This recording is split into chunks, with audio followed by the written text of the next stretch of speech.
This video is brought to you by Squarespace. Do a quick search for the best horror films of all time, and you'll find the usual suspects like The Shining, The Exorcist, Psycho, and Halloween. Now, do a search for the best science fiction films of all time, and you'll find titles like 2001: A Space Odyssey, Blade Runner, Star Wars, and E.T. Those films are all pillars of their respective genres, but in my opinion, there's only one film that deserves to be at the top of both lists.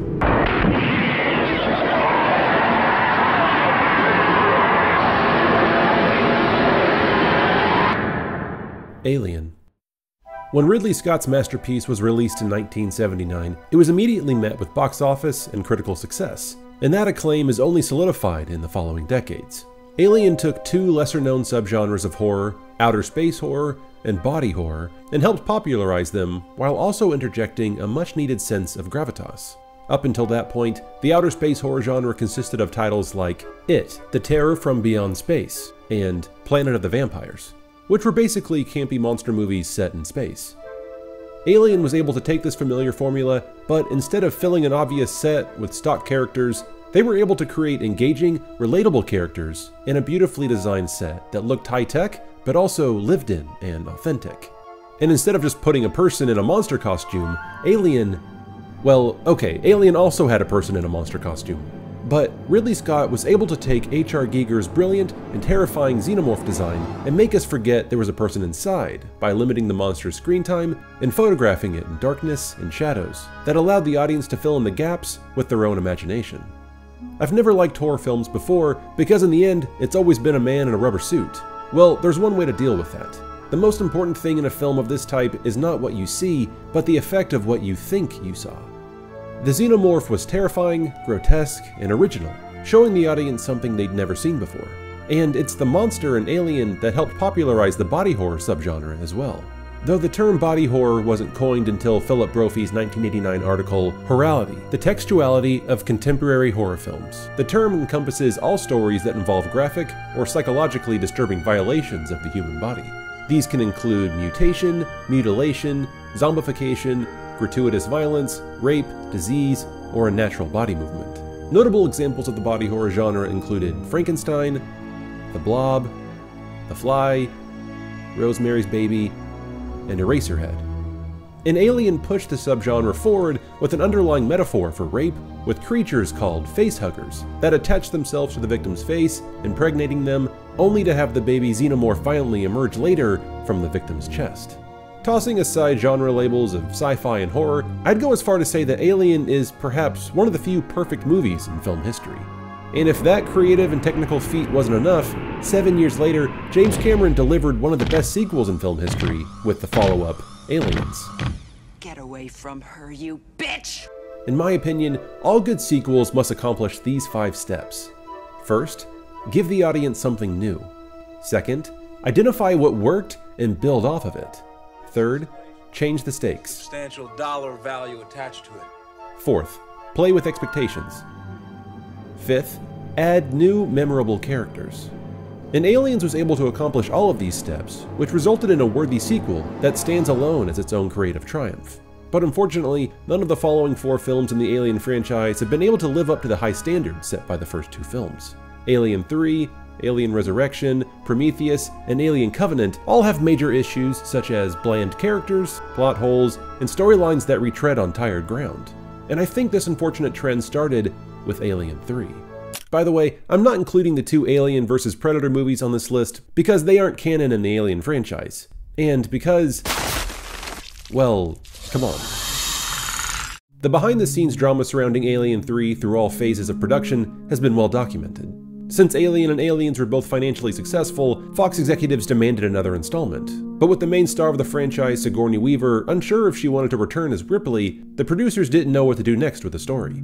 Multiple writers delivered different drafts of scripts with their own ideas. One had Ripley stuck in a coma, while Corporal Hicks and Newt fought in a galactic-scale Cold War. Some ideas involved the xenomorph making its way to Earth, a concept Fox liked so much that they even released a teaser trailer hinting at this exact storyline.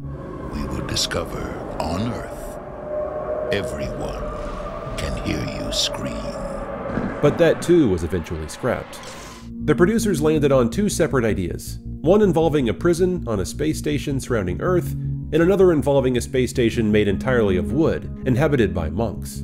These ideas merged over time as writers and directors came and went, either fired or quit because of the studio's interference. First-time feature director David Fincher was then brought on amid the creative chaos and was forced to begin shooting with an incomplete script and with set pieces already built based off of previous drafts because production was several $million over budget and several weeks behind schedule.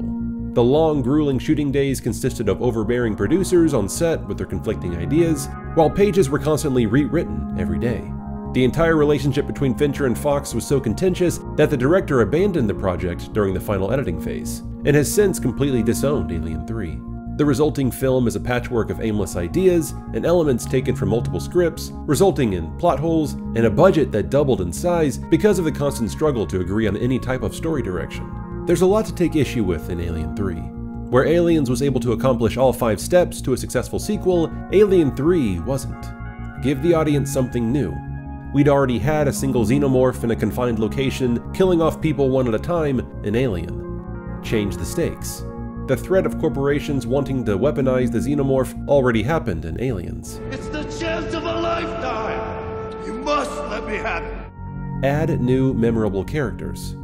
Besides Jonathan Clemens, I didn't really find any new characters that engaging or memorable in Alien 3, and Jonathan was killed halfway through the film. Besides those missteps, I personally hated that Newt and Hicks were killed off screen in the opening minutes of the film. These great characters were built up as Ripley's new family throughout Aliens, just to have it wiped away in an instant. I don't even think it was the fact that they died. No one is safe in the Alien franchise, but it was the way they died, off-screen, in their sleep, without any weight or story motivation behind it. It felt cheap and lazy. This way it was just like, gone, you know. Here's a picture of him and he died. And I didn't think that was very worthy of what I had, brought to the relationship with her character. And I just thought it could have been played out in that way much better.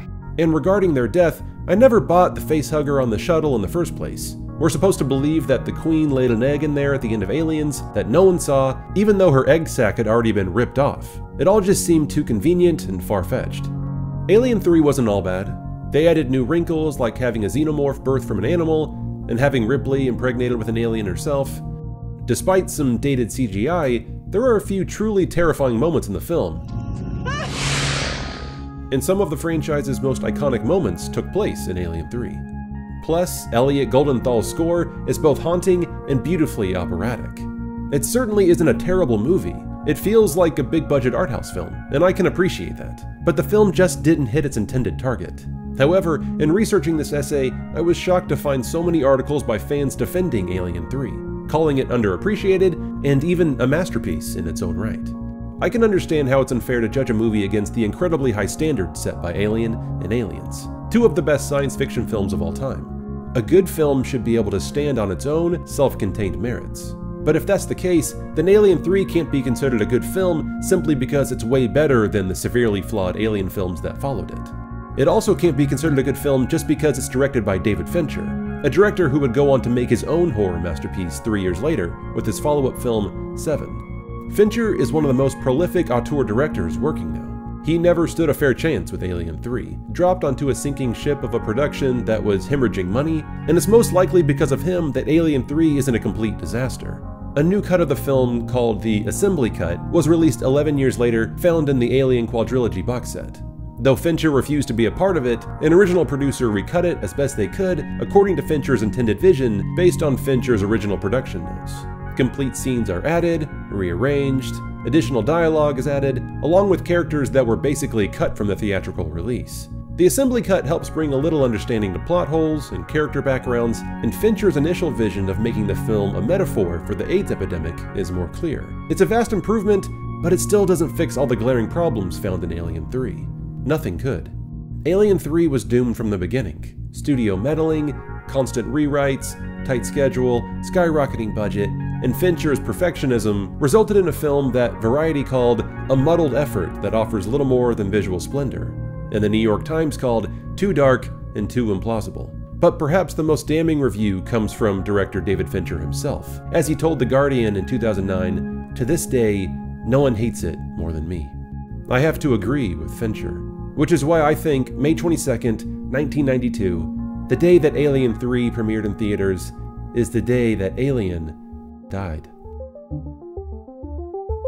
This video is brought to you by Squarespace. Head on over to squarespace.com/theelk right now and start your free trial. And using the code THEELK will get you 10% off your first purchase. If you're trying to build and grow your own business, you've got to have your own website. But not just any website. You need one that looks great and one you can trust to work properly. That's why I built my own website with Squarespace, and I recommend that you use Squarespace as well.